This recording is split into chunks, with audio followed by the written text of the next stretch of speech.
Welcome back to my first album ranking of 2025. It has been a very long time since I've done one. The next one I was supposed to do was supposed to be Queen, as voted for by you, but it's taken me a long time to get through the discography again and get my ranking together. And I figured with all the Mastodon stuff that's been going on lately with Brent Hinds leaving the band, I figured just get going. I'm so in tune with this band and their music that I think I can just riff on this one. I am going to go through my thoughts on the future of the band at the end of the video, but for now, let's just get into the albums. I'm just going to do a quick band history. I'm reading this straight off Wikipedia, just for people who aren't aware. So, Mastodon, an American heavy metal band from Atlanta, Georgia, formed in 2000. The band's lineup of Troy Sanders on bass and vocals, Brent Hinds on lead guitar and vocals, Bill Kelleher, rhythm guitar, backing vocals, and Bron Daler, drums and later vocals. We'll get into that as we go through the discography. And yeah, the lineup remained unchanged from 2001 until Hinds' departure in March 2025. They did originally have a singer called Eric Sainer, who was with the band to start with, and he left the band. I can't remember the reasons why, and the guys had already had a DIY tour booked. So instead of bowing out of it and just, letting it all go to waste, at the time it was Brent and Troy who stepped up to the plate and sang the songs. They were pretty much the primary singers on the first three albums. It was Crack the Skye. We'll get to that later on. Bron and Bill were in a band together called Today's the Day, is that right? And I believe that Brent and Troy were in a band called 4 Hour Fogger. But the four of them met at a High on Fire gig. I think it was New Year's 2000 when they met, and that's when they got together. Anyway.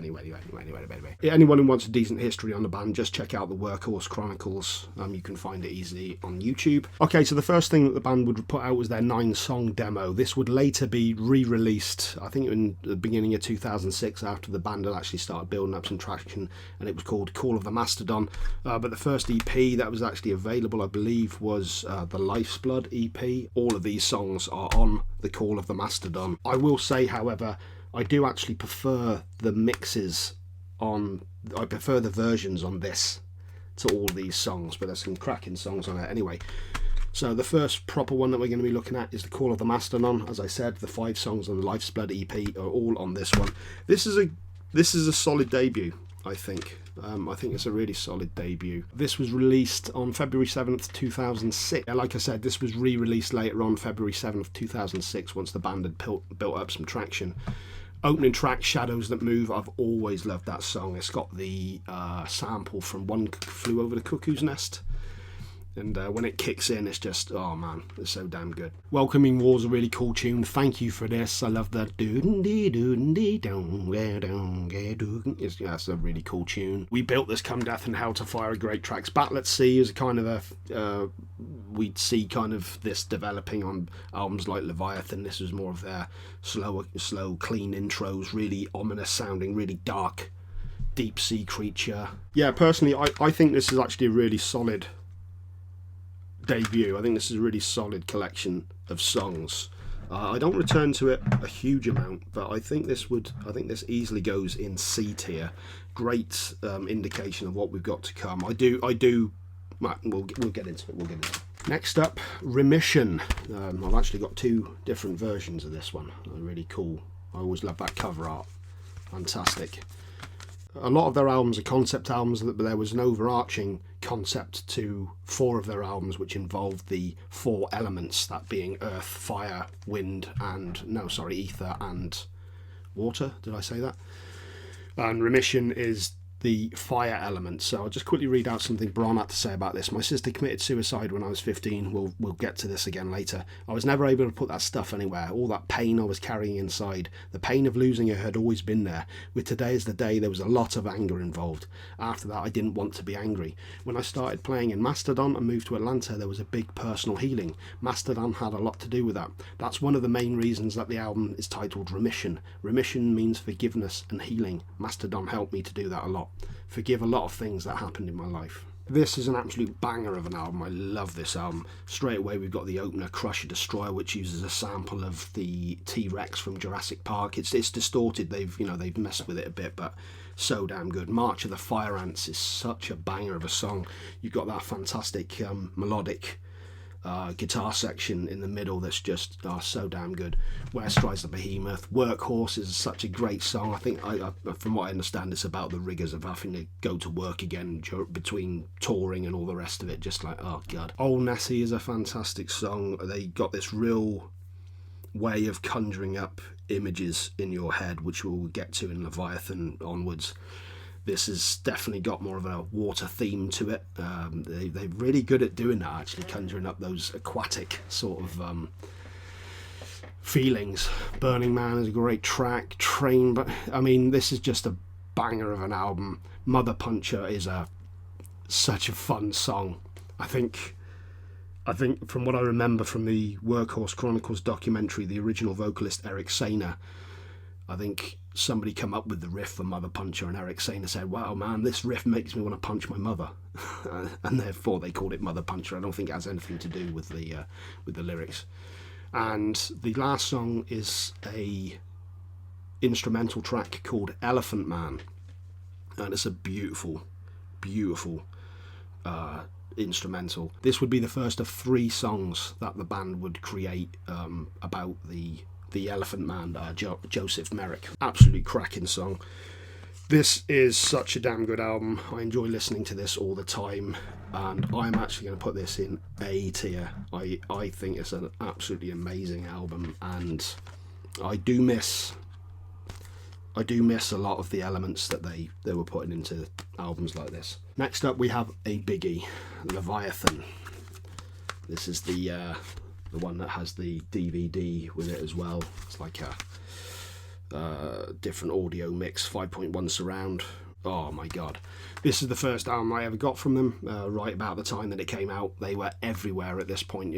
I saw them on the cover of Kerrang and Revolver and all these sorts of things. They were everywhere, the band that you need to check out. They were actually supporting, I think, Slayer, and I want to say I went to see Slayer with Slipknot. I can't remember, but Mastodon was supporting them, and this was before I was quite aware who they were. And we actually arrived at the gig just as they were playing the last song, and I was kind of like, I didn't really know the band, so I didn't really pay much attention. I'm kicking myself now that I never got there early for that show, because I've seen Mastodon a ton of times over the years, but I never saw them on the Leviathan tour, so that sucks. Anyway, this one was inspired by Moby Dick, the classic novel about Captain Ahab and the hunt for the white whale. And the element for this one is, of course, water. Let me just get that classic art out. I just love that cover. That is so good. Oh, I can't see it. This album had me hooked straight away. Unlike a lot of people, I wasn't blown away by Blood and Thunder straight away. I've kind of always thought it's kind of it's a decent enough song. I love the bit with Neil Fallon from Clutch, who his voice is just so damn good on it. But as soon as we get into I Am Ahab, there's just so many great chord progressions, and there's just these nuances that the band do with guitars that I hadn't heard before. Ben Eller, actually, who we'll talk about later, he did a great video not so long ago about things that Mastodon taught him, and I know exactly what he's saying. As a guitar player myself, I was kind of getting bored with music at this time, and this band completely revitalized my love of guitar music again, because there was just so many different things they were doing. So yeah, Blood and Thunder, great track. I Am Ahab, fantastic. Sea Beast is one of my favorites. That outro riff, oh damn, so damn good. Iron Tusk is this. They've got a bunch of different tunings, all of which are based off D standard. So they have D standard, then drop it down to drop C, and then they drop it down further to drop A. It's originally called the Neurosis tuning. I think they learnt it from Neurosis from touring with them. But Iron Tusk is so damn good. Megalodon has got that crazy chicken picking guitar piece in there. There's a lot of these albums have these little bits from Brent, which is going to be sadly missed, that just come out of left field and like, whoa, what the hell was that? And Megalodon was one of those. Naked Burn, Dementia, Hearts Alive is epic. Ooh, you really feel like you're on a wrecked ship as you're listening to that one. Absolutely beautiful. And Joseph Merrick is their ode to the Elephant Man on this beautiful acoustic piece. Absolutely wonderful album. I adore this album. It's one of my favourite albums of all time. And this one easily goes in S tier. Next up, released September 12th, 2006, we have Blood Mountain. Let me just... light's getting on it. Don't know if you can see that. You can see me though. Oh, well, I was looking at the monitor. This would...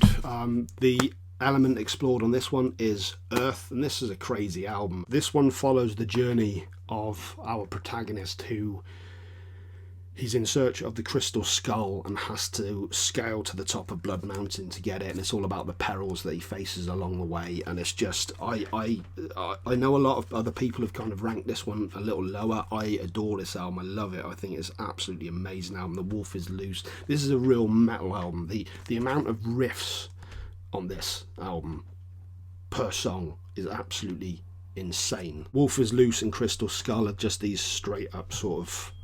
There's a lot of Iron Maiden-esque stuff that I find on this album with a lot of the melodic guitars. We've got a vehicle reversing out there, I apologise for that. They're pretty much straight ahead bangers, just like I said, all riffs all over the place. Sleeping Giant is an absolute gem of a song. It's the opening riff to it. This is a Bill Kelleher riff. He's a huge fan of The Edge from U2, and this one has that real, you know, he's gone on, I've heard him speaking about this one a lot. It's got that real delay drenched pedal, just Capillary and Crest is just insane.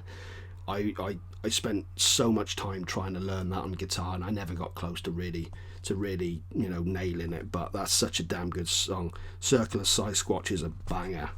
I've seen them play this one live so many times. I've actually got I've got a t-shirt somewhere, the Circular Sasquatch t-shirt. I can't find it. I'm real gutted because it's an amazing t-shirt, but the song is an absolute banger. I love the bass line in it. Blade Catcher is absolutely crazy. I heard a lot of people slagging that one off, but I never got it. I always thought it was crazy. You can imagine him just fighting this bladed assassin. It's amazing. I should mention as well, by the way, that there were actually a lot of guests who performed on this one. So Scott Kelly, who also featured on Leviathan and will feature on other albums up to a certain point, he featured on Crystal Skull on this album. Josh Homme from Queens of the Stone Ages and Colony the Birchman. We get Isaiah Owens, who appears on Pendulous Skin, which we'll get to later on. We got Cedric Zavala as well from At the Drive-In and the Mars Volta. He appears on Siberian Divide, which I think is an absolutely amazing song. I was actually there's such a great riff on that one. Pendulous Skin is the final track on the album, and this is another... It's not an instrumental because there are vocals from Brent on this one, but they're kind of really immersed in effects, so it kind of almost becomes like his vocal is almost like another instrument kind of thing. It's kind of a crazy thing. Anyway, this one for me, it doesn't make it up to S tier, but this one is a very solid A tier for me. As I said, I know a lot of people have ranked this one a lot lower, but I adore this album. I think it's fucking great. I loved it from the very first time I heard it, and I always will. So there. Next up, again, we have another real big one. Crack the Skye, who actually got two different versions of this. I actually recently got the 15th anniversary edition of it as well, which is an absolutely beautiful album. This is, I'll say it right now, this is pretty much my favourite Mastodon album. This and Leviathan can switch on any given day, to be honest. So let's just put this to the top of S tier right away. This is one of those albums that has to be heard as a whole. It's the concept of this album is absolutely ridiculous.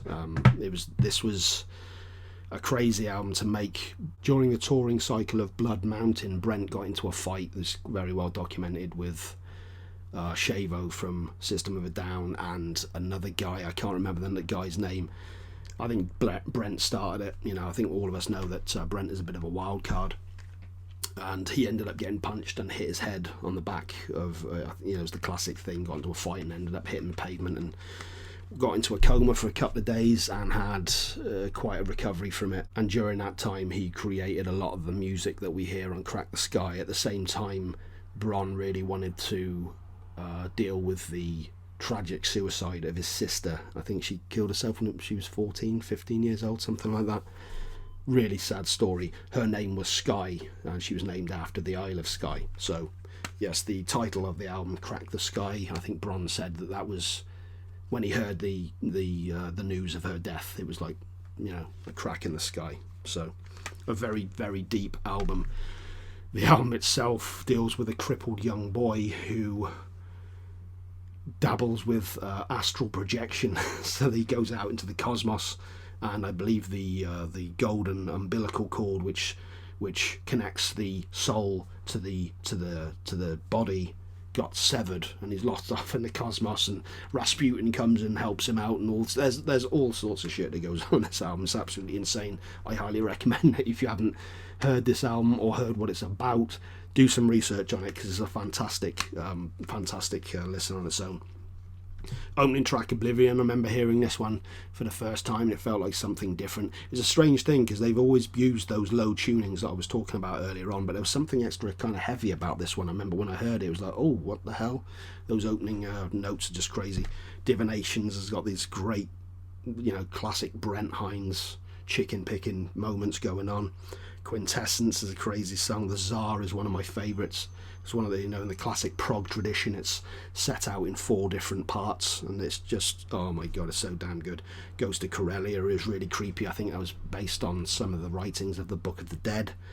Crack the Skye is probably my favourite track on the album. It's so damn emotional. This one features Scott Kelly, and he does a stellar job on this one. And then we've got The Last Baron, a 13-minute track, which is just insane. Everyone who has heard this album will know what I mean when I say they're listening to the album, they're listening to the song, and then Brent Hinds suddenly goes off into this crazy Frank Zappa-esque horn section part that's just, anyone who's heard it will know. It's like, oh wow, what the fuck is this? Incredible album, really enjoy it, and I'll say right now, I enjoy everything else that we've got coming up, but they never quite reach the heights of this album, in my opinion, again. So yeah, I'll just give you a little indication of where we're going with the second half of this. I don't actually have the thumbnail for it, because I completely forgot to do it, but Jonah Hex, they did I think it was like a 6-track EP, although 2 of those were edited versions from what I remember, that they contributed music to the film, which was a complete flop and a pretty shite film, to be fair. But not essential Mastodon by any means, but very cinematic. All of it was instrumental, and there was some interesting stuff on there, so it's highly worth checking out if you're a fan. I'd probably, I mean, if I was to put it somewhere, I'd put it in D tier. I can't add any images to this now, unfortunately, but yeah, just thought I'd worth mentioning. Next up, September 27th 2011, we got the Hunter. This was named after, I think the inspiration for this was Brent Hinds' brother, who was a hunter, died. I can't remember if it was a hunting accident actually, but yeah, this is essentially an ode to Brent's brother. The one thing that I should have said with Crack the Skye, that was the first of a series of albums that was directly, there's a lot of death around this band. You know, there's a lot of people they've lost along the way, and a lot of that emotion has gone into a lot of the albums. Everything's from Crack the Skye onwards has kind of got a very, very much personal, emotional connection to it.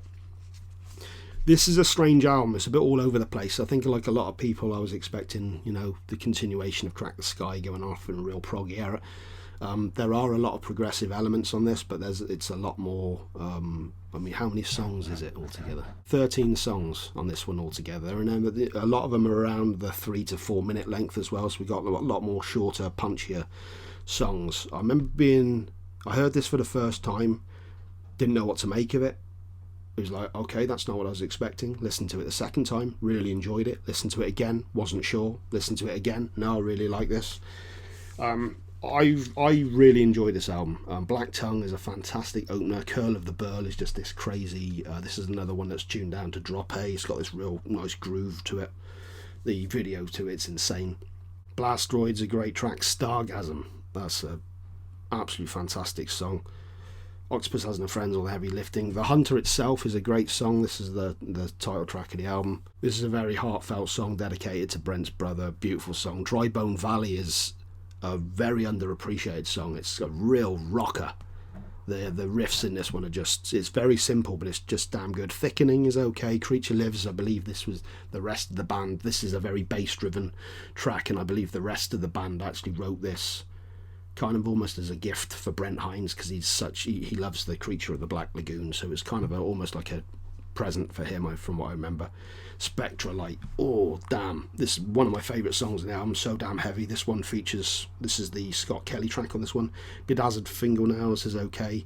The Sparrow is probably one of my favourite Mastodon songs. It's a beautiful track, so heartfelt, so emotional, and I think it was dedicated to, from what I remember, it was the accountant of a friend of the, I think it was, yeah, the accountant of the band or something like that.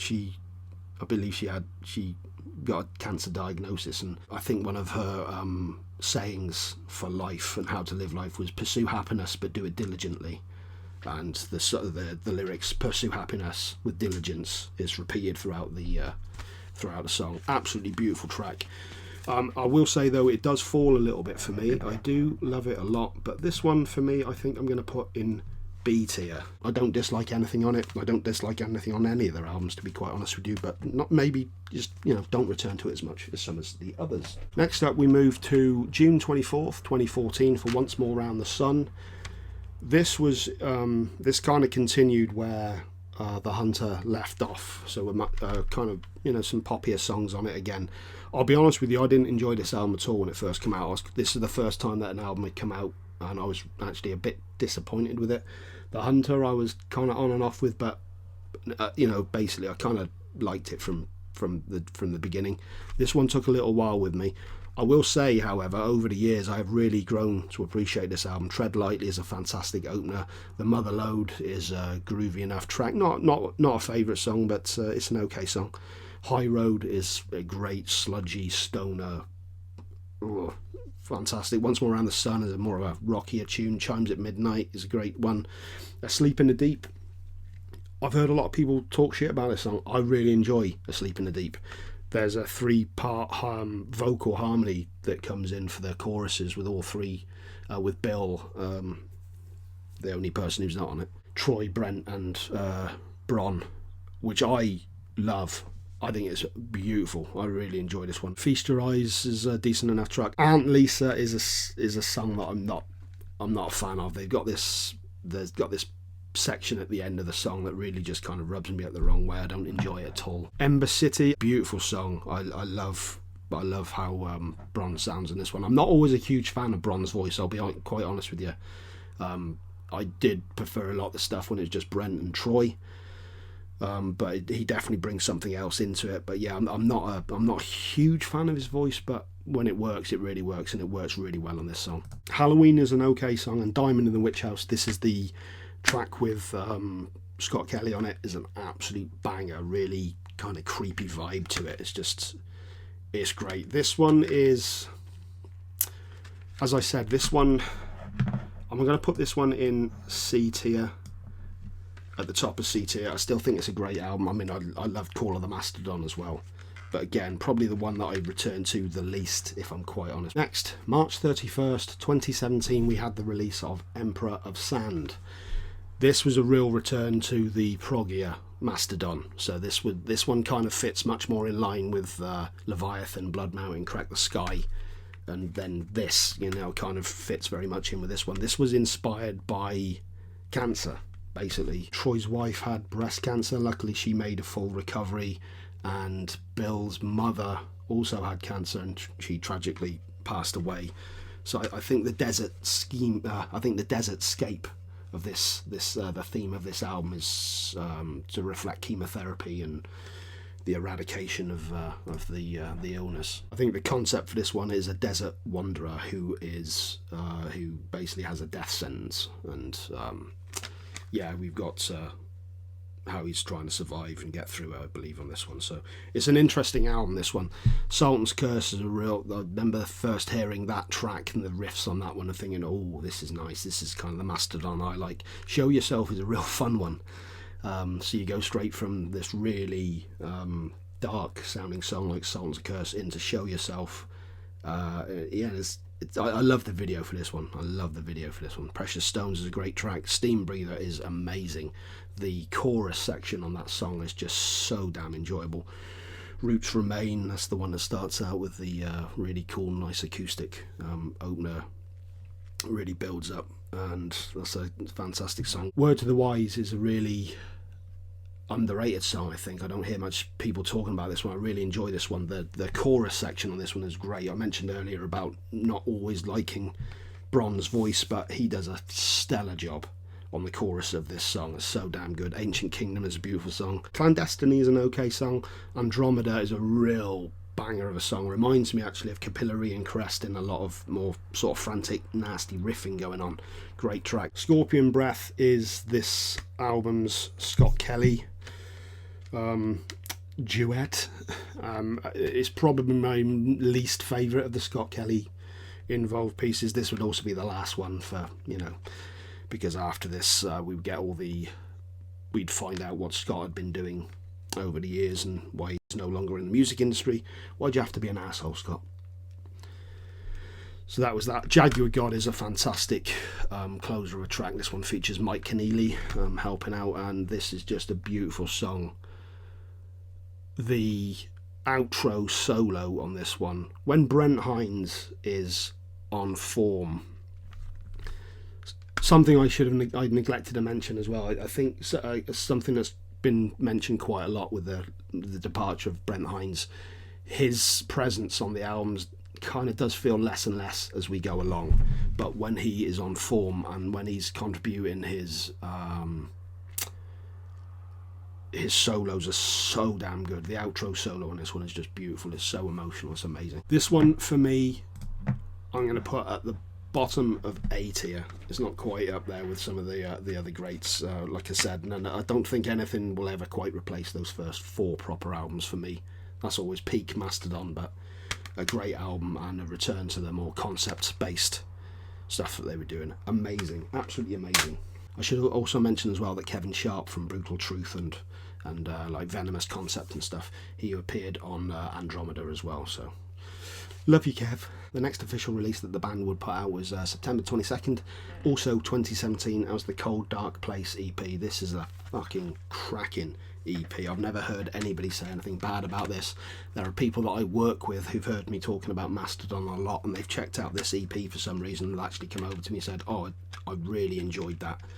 This is predominantly Brent Hinds doing what Brent Hinds does. I mentioned earlier on how a lot of the later albums feature less and less of him. I think this EP was pretty much put aside for Brent to do what he does. From what I understand, 3 of the tracks were recorded during the session for Once More Round the Sun. I think it was about a particularly bad breakup that Brent was going through at the time, and they added Toe to Toes, which seemed more like a band effort. They added that during the Emperor of Sand sessions and released this. This is absolutely fantastic little EP. I love this one. A lot of these are much more acoustic based and very much cleaner guitars, and it's just classic Brent Hinds. If Brent does, there's no doubt that Brent will continue doing music because he's such a talent. He's got tons of side projects and he's got so much music coming out of him. Maybe now that he's not in Mastodon anymore, he'll get to explore those things that he really wants to do. If he puts out more stuff like this, we're in for a real treat. This is an exceptionally good EP. I absolutely adore this EP. It's only 4 songs, like I said. If you haven't checked this one out, I strongly advise that you do. I'm actually going to put this one at the top of A tier. It's a beautiful album, really heartfelt lyrics from Brent, and the instrumentations are just absolutely gorgeous. Highly worthwhile checking this one out if you haven't. And the final album that I'm going to talk about today, although they did release the Medium Rarities album, which is a collection of live tracks and B-sides and all that stuff. There is some great stuff on there, but it kind of felt like a bit of a, I believe that was released during the the end times back in 2020 sort of thing, when they were just trying to get out some material, and yeah, it's not really worth talking about in my eyes. But their last album at the time of recording this video was released, when was it? Oh, Jesus Christ, Ben. October 29th, 2021. Hushed and Grimm. This is a double album, and this was inspired by the death of their manager, Nick John, who was a beloved friend of him. I think he also managed Slayer as well, and yeah, it's a very emotional album. But this is a double album. There's a lot going on here. There's a lot to digest here. I'm going to be quite open about this one. This is the album that I've kind of struggled the most to return to. There's definitely a lack of Brent on a lot of this. I did notice that. I think anybody who's seen any of the sort of documentaries that they did on some of the later albums, Emperor of Sand and this one in particular, you'll notice that Brent is kind of, it always felt like he's getting more off to his side of the things, and you know, you got the three guys and Brent going on. But yeah, a lot. This is an interesting one. There's a lot of great stuff on here. There's a lot to get through.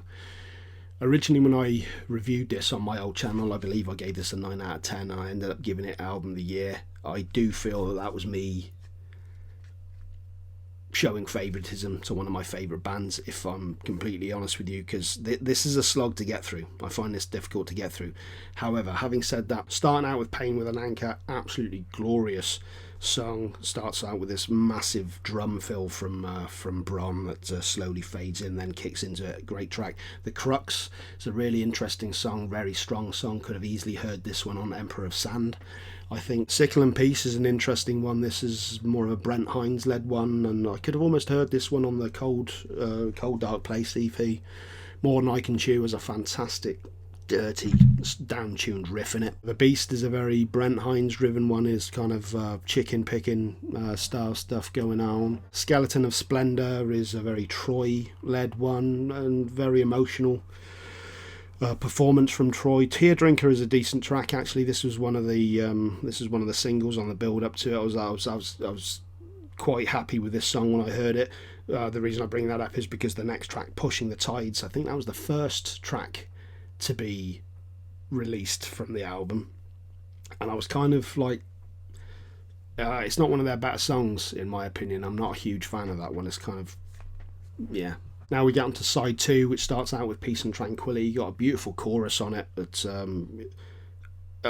yeah, the song overall is kind of an okay song for me, but I really enjoy the chorus on it. Dagger is a decent song. Nothing That Blows Me Away. I did find a lot of side 2 is where things get a little bit more, you know, you got the fatigue of the first side, and take, you know, maybe I should listen to this one more on its own, you know what I mean, just listen to this side a little bit more and have a go that way. Had It All has got another great performance from Troy. Savage Lands is okay. One thing I do remember at the time when I reviewed this album, one of the main comments that I got on the video from quite a lot of people was Bron's, because Bron Daler is unquestionably a phenomenal drummer, but there is a you can almost predict what he's going to do now with his rolls, and I kind of did know where people were coming from with that. It did, you know, a lot of the drumming on this one does kind of feel the same thing all the time. Ooh, keep hitting my phone. Gobblers of Dregs is over 8.5 minutes, a decent enough song, but I kind of start to feel the dragging time by this point in the album. Eyes of Serpents is quite similar. However, Gigantium, the closing track, is absolutely glorious. This one really feels like a love letter to Nick John, their lost friend and manager, and the outro section of this one is just beautiful. My Love So Strong, oh my god, so damn good. And the fucking solo that Brent delivers on this one is god tier. This is Brent Hinds doing what he does the best, and it's just such a heartfelt, emotional. A lot of people can be flashy with their playing, but not a lot of lead guitarists truly make me feel something the way that Brent Hinds does. And yeah, fantastic close to the album. I do, as I said, I do struggle with this one a little more, if I'm quite honest with you. I'd probably put this one in B tier, I know there's probably a lot of you shouting at the screen right now doing the old I'm spitting out my coffee as I'm watching this. That's the way I feel about it. It's always felt like a bit of a slog for me, this album. But undeniably some fucking great stuff on it. So yeah, there we go. That's my ranking. That's my ranking of all the Mastodon albums. Hopefully we'll have a new one this year, which brings us nicely on, I guess, to the Brent Hinds situation, because from what I understand, the band have been recording for a while. There's been a few things from Bron saying about album stuff going on, so I'm guessing that maybe they've already done the album with Brent, and now Brent is just done for the touring cycle. There's all sorts of theories as to why he's out. There was a recent press I think there was something that went on with in New York where the 3 remaining members of the band were taking part in this ode to Herman Melville, and particularly Moby Dick, and the inspiration for the Leviathan album. And you can clearly see that Bron has a black eye, or he's a recovering black eye. So we all know that Brent can be a hell of a wild card, so maybe that had something to do with it. Maybe they kicked him out, they'd had enough. He's not been shy in talking about his disinterest in metal and heavy music over the years, and as I mentioned earlier on, you can clearly see in a lot of the documentaries that he's been more and more distant from the band. He's also talked a lot about getting tired of touring, so could it be that he's left? They did say it was a mutual decision in the Instagram post that they put out, but it's an interesting time. They recently performed at the Tool festival that was played out. I can't remember what it was. It was Tool in the Sand, I think it was called, something like that. And they played their first performance with Ben Eller on guitar. I gotta say, I was actually kind of happy with that. I'd never even considered Ben Eller. For those of you who don't know, he's a fantastic YouTuber. Does a lot of guitar tutorials, and he's done a lot of stuff on Mastodon. He clearly understands the music. Now, that's not the same as being able to write the music. Brent Hinds was completely unique, and even though he was less involved over later albums, his input is clearly still there. He had he has a very unique playing style, and his solos are something else. He truly is a wonderful talent. As I said, a bit of a he's obviously a character, a wild, crazy guy, which contributes greatly to his playing. I'd imagine, there's always that side of things with the genius kind of musicians. There's always that kind of crazy free bird kind of vibe there. But yeah, it's going to be an interesting one to see where they go from here. I think Ben Eller did a fantastic job filling in for them live. I think he may well be continuing to do that for the tour. I could totally see it. He got a lot of support. He's a really good guy, and he knows a lot about Mastodon, and he pulled it off. He was a great guitar player for him. It's one thing being able to play what Brent does, but it's another to be able to create what Brent does. He's a unique mind, he's a unique guitar player, and he's got a completely unique take on life. So that's where a lot of it come from. Regardless of that, Mastodon are one of those bands who I'm always going to check out no matter what they do. You know what I mean? They've earned that right. As far as I'm concerned, they've released so much damn good music over the years. Even the stuff that I listen to less, I still love. There's nothing bad here. So anyone who's looking at it might, anyone who's seeing this ranking that I've done is thinking, I don't agree with that. It's a great album. I agree. I think all of this amazing. I'm sure if I did this ranking again next week, maybe some of the bottom stuff would sort of switch around a little more. But the top 4, Crack the Skye and Leviathan, as I said earlier on, those 2 could switch around as my favourites on any given day. To be honest, Leviathan is such an important album to me. That was the album that really grabbed me.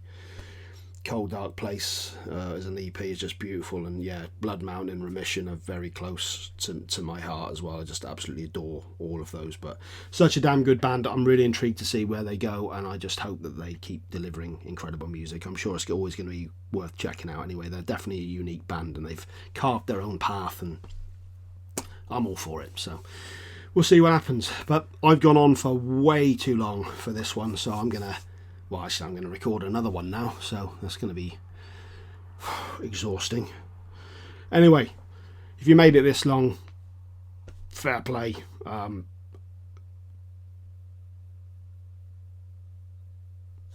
Yeah, bye.